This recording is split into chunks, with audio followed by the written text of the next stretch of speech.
Hi, everyone. Thanks for braving the rain and the darkness. Hopefully you didn't get too turned around coming here.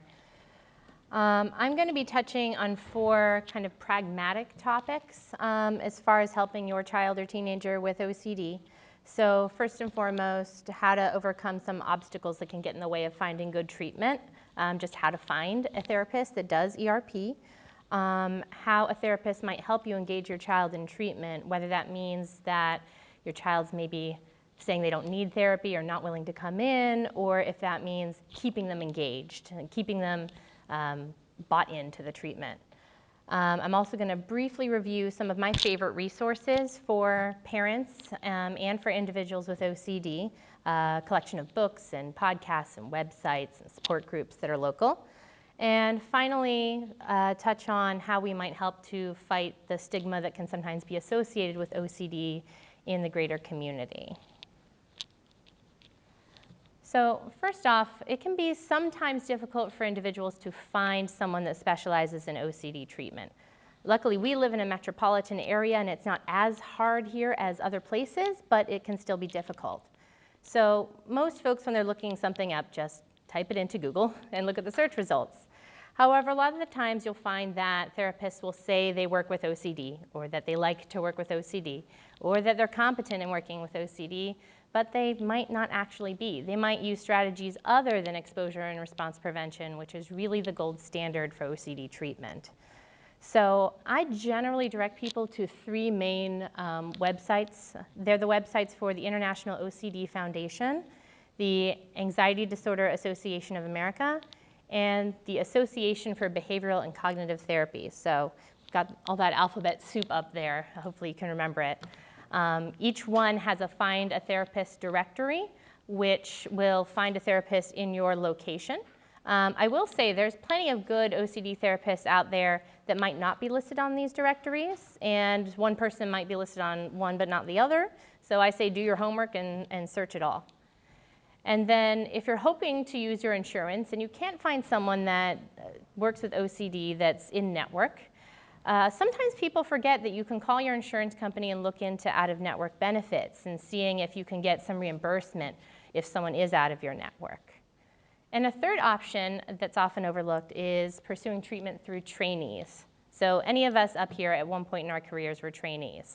I did graduate school at Rutgers, and so I worked at the Anxiety Disorders Clinic there as a graduate student, seeing clients, doing exposure and response prevention, running support groups, all under the supervision of someone with decades of experience working with OCD. And so it can be a really cost-effective option to get all the expertise of that supervisor at sometimes a more realistic price point of the trainee. And if you're looking for a trainee, you might be looking for an extern, an intern, or a postdoc, which is short for a postdoctoral student. And so those are just indications of different levels of training, and you can often find them at university training clinics or specialty centers. I know we recently hired a postdoc. I know Dr. Young's practice employs several different levels of trainees. So there is treatment out there that's accessible. So once you've done your homework, you've Googled, you've looked at the directories, you've made some phone calls, the next step is figuring out, is this the right therapist for my family? And if you, again, go to the IOCDF webpage, there's a nice list of questions you can ask to just double check that that OCD therapist knows their stuff.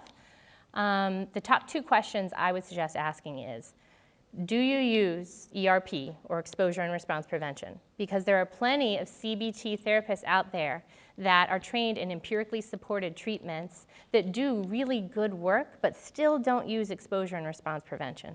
And that is the key component of OCD treatment that has been shown time and again to be of the utmost effectiveness. You would also want to ask how much of their practice or how often they're working with OCD. You would like to know that someone has worked with OCD before and continues to work with OCD. And one thing that's worth saying is you want to check in with your child or teenager on what they prefer. Oftentimes when our child director does an intake, I'll see on the intake form that the child prefers a female clinician or a male clinician or someone of a certain age. And while we can't always kind of meet the exact parameters of what our kids want, as much as we can, it's best to do.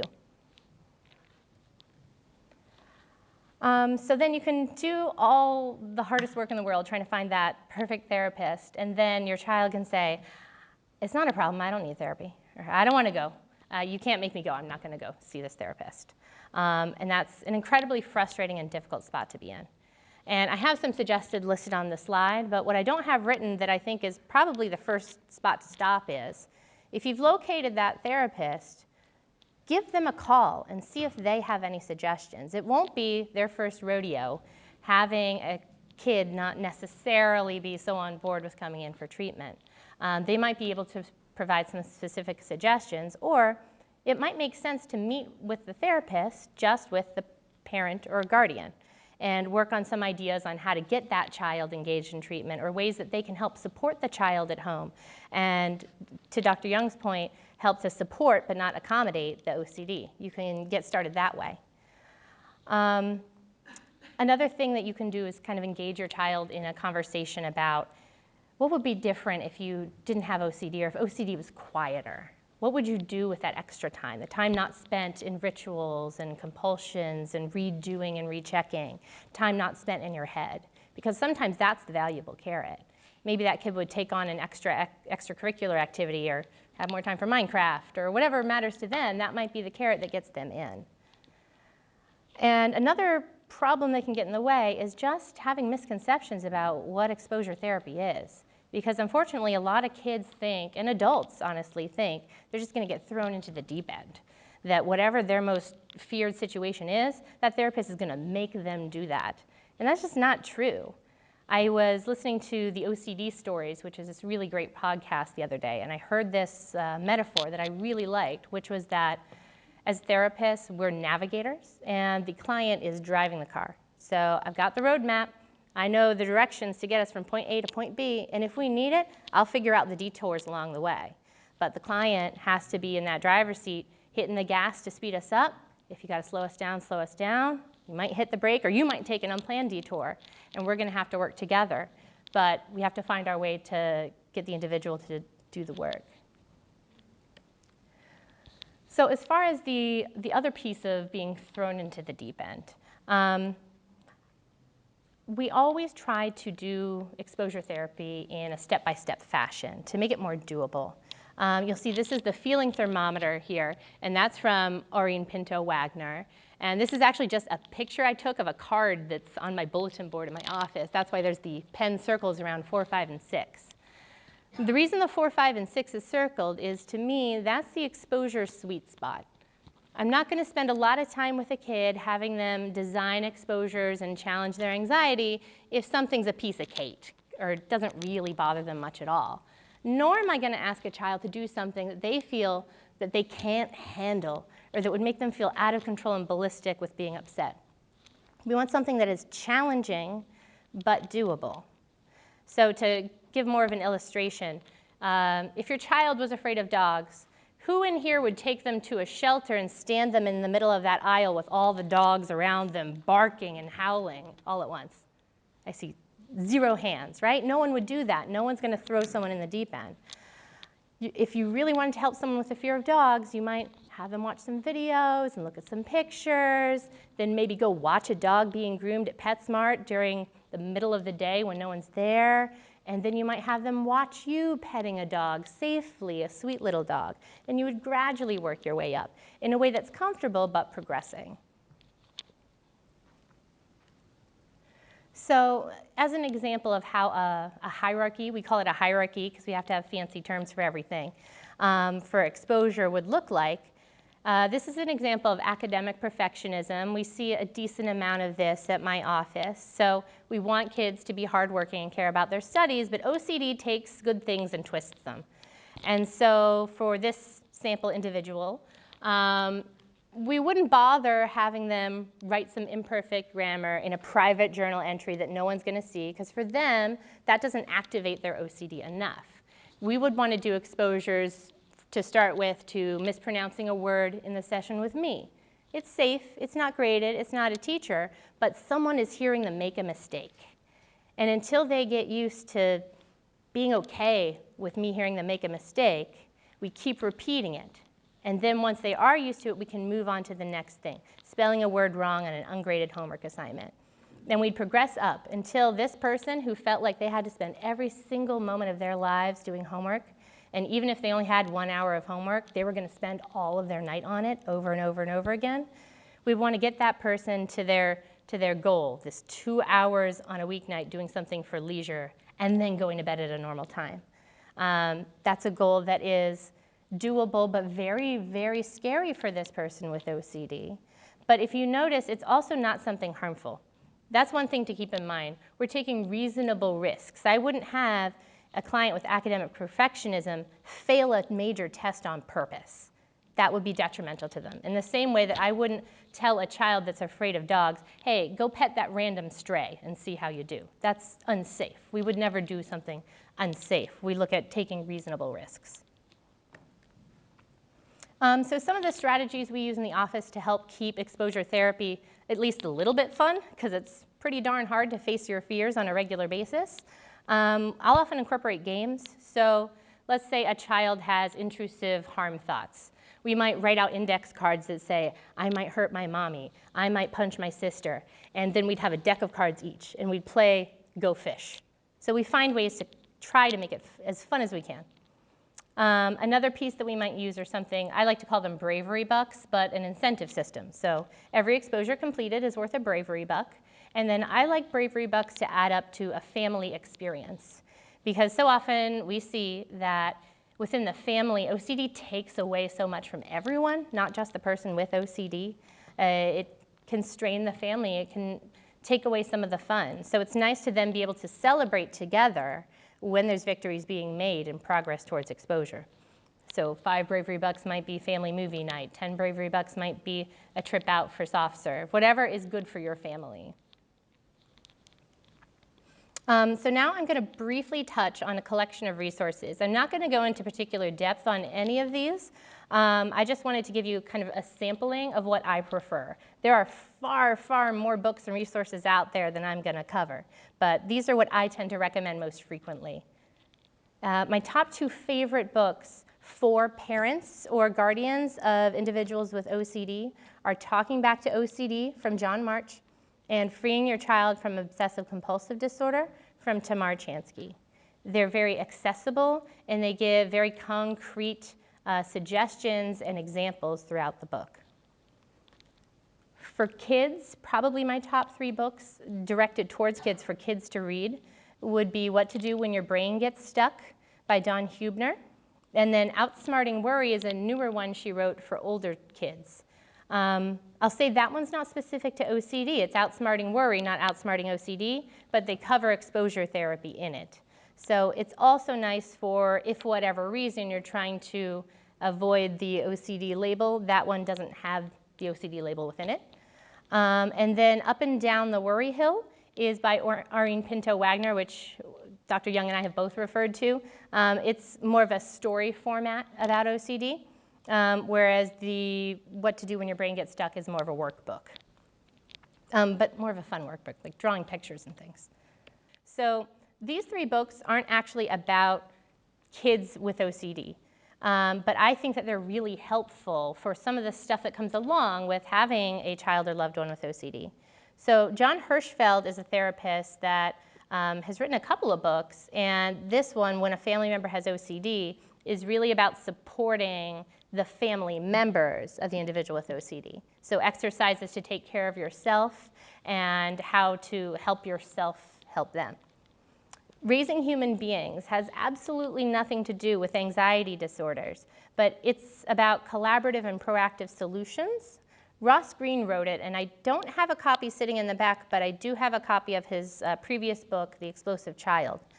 And it's basically a framework on how to have productive, collaborative problem-solving discussions with your child when you keep locking horns, when it feels like all those rewards and consequence programs are leaving you hanging. It can be a really great way to learn how to communicate differently around tough topics. And finally, The Happiness Trap has exercises on how to change your relationship to your thoughts, which is really helpful when it comes to learning how to deal with obsessions. And two other quick helpful books for kids. Stuff That Sucks is specifically for teenagers. Most people aren't going to give that book to an 8-year-old, but it's got a lot of cool pictures, and it's about how to accept difficult emotions and how to build a life that's valuable to you. And then at the other end of the spectrum, Blink, Blink, Clop, Clop is a little storybook for younger children about OCD. And now I want to look more at the digital side of things. Screen time's not always bad. I had already referenced a few helpful websites. So iocdf.org, #1 resource. There's so much information on their webpage. And they also have an annual conference that is a bit different in the sense that it's not just for professionals, it's for everyone. It's for anyone that has a family member with OCD, people with OCD, and there's a ton of activities. I think they even have siblings groups that run there, so it's worth looking into. OCD Pennsylvania, of course, that's our sponsor for today, and they have some great information as well. And I really can't say enough good things about the OCD Stories podcast. So I help to facilitate a local support group for people with OCD, and almost every member listens very regularly to this podcast. And it's split about 50-50 between talks from professionals, experts in the field throughout the country, and actually throughout the globe, and individuals with OCD telling their own stories. So it's really insightful and helpful, and I learn from it each day. Apps-wise, there's a lot of mental health apps out there. And what I want to actually direct you to is something I found actually just when I was looking into this for today's presentation. It's called Psyber Guide, Psyber Guide, and it's specifically for mental health apps to see if they're credible, if they're user-friendly, and the transparency of the apps, meaning are they going to be tracking what you do and sharing your information. It's a really great place to check out whether you really want to download that app or not. Because a lot of the mental health apps, you want to know, are there professionals that are guiding the development of it? Is there any research backing behind it? And especially if you're going to be investing money, because some of the mental health apps actually aren't so cheap. 3 of my favorites that people tell me are really helpful are Stop, Breathe, and Think, Headspace for Kids, and Smiling Mind. And Stop, Breathe, and Think and Smiling Mind have free versions, and then there's locked material that you can pay for an upgrade for. Support groups are an excellent resource because it's very powerful to meet and get to talk to people that know what you're going through, and to be able to trade stories and trade ideas and share resources. There are a few local family and loved one support groups in the area. So our center, the Anxiety and Agoraphobia Treatment Center, is over in Ballackinwood, about 20 minutes from here. And we host concurrent groups, so for the individuals, adults only though, with OCD, and family members and loved ones. So if you have a child with OCD, you're welcome to come to the family members and loved ones group. And also, Dr. Young's center also has, are you doing it at both locations, the support groups? Okay, in Lower Gwinnett and in Media. She runs similar groups to ours. And I believe, so ours are free of charge and hers are a nominal donation that's optional. So it's good to find something that doesn't cost a lot that's helpful too. There's also actually a peer-led support group for teens and young adults in Morris County, New Jersey. So I didn't put the actual center name because it's actually led by a specific individual that may or may not have OCD, I'm not sure. So I can give you his contact information because they don't publicize the meeting schedule. If anyone's interested, I can give that to you afterwards. Or you can look, again, on the IOCDF webpage, which I keep coming back to. And finally, if you really don't want to go out and meet people, you can do it virtually. There are a few Facebook support groups for family members with folks with OCD. There's Parents of Children with OCD, AT Parenting Kids with Anxiety and OCD, and OCD and Related Disorders Resources International. They're very wordy, but. Okay, last but not least, what can we do in our day-to-day lives to just help make people with OCD feel more accepted and comfortable? One piece is to avoid products and phrases that trivialize OCD, like Dr. Young said, not saying, oh, I'm a little OCD about my clothing. That's not helpful. It's a very tough, debilitating condition. And also avoiding merchandise. There is some merchandise out there like obsessive Christmas disorder, ugly Christmas shirts that I encourage folks not to buy. It's also helpful to know your facts and make them real. So if you're talking to your child about statistics, like how many kids have OCD, at any given point there might be 5 in a school or 20 in a school, depending on the size of your school, about 1 in 100. So telling them actual numbers of students, probably there's 25 kids in your school that also have OCD. That feels a lot more real than telling them 1%. Also, if OCD is featured on a program, use it as an opportunity to talk. Like, what did they get right here? What did they get wrong? How does it make you feel when they show it this way? Because sometimes when there's something else that you're talking about, it can be that roundabout way to get your kid to open up. And finally, every year we host, well, actually, the IOCDF hosts the annual 1 Million Steps for OCD walk, and the place locally to meet up to do it is at our center, the Anxiety and Agoraphobia Treatment Center. It's usually the first Saturday in June. June 6, 2020 is the next one, and anyone is welcome to come. We have a good time. We do the Kinwood Heritage Trail, and we have refreshments afterwards, and folks can get information while they're there. So thank you, everyone, and we'll move on to the next presenter.